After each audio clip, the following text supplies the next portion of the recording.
দিদি বলেই দিয়েছে চপ মোমো ঘুগনি করো। তো আমার ঘরের ছেলে মেয়েদের শিক্ষিত করে তারপরে তারা চপ ঘুগনি মোমো বিক্রি করবে। দিদি বলেছিলেন যে বদলা নয় বদল চাই, এবং সবাই সেই কথার উপর ভরসা করে দিদিকেই আমরা এনেছিলাম।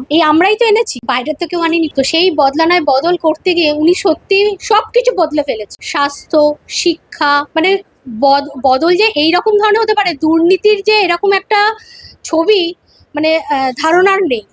এই সরকার না এলে বোঝা যেত না যে চুরিও যে এত রকম ভাবে হতে পারে। শিক্ষা হচ্ছে আমার ভবিষ্যৎ প্রজন্মকে তৈরি করে, সেই ভবিষ্যৎ প্রজন্মের জন্য যেটা ক্ষতিগ্রস্ত, তো সেখানে আমি সেই সরকারকে চাইছি না।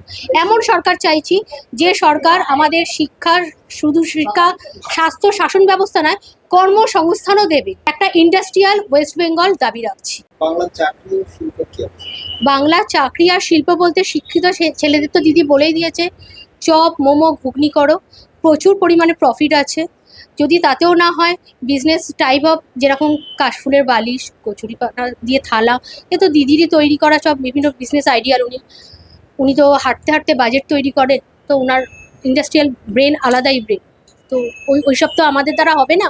তো আমার ঘরের ছেলে মেয়েদের শিক্ষিত করে আমি চপ ঘুগনি এত খেটে পড়াশোনা করবে ব্রেন লাগিয়ে, এডুকেশন লোন নেবে, তারা সেমিস্টার কমপ্লিট করবে, তারপরে তারা চপ ঘুগনি মোমো বিক্রি করবে।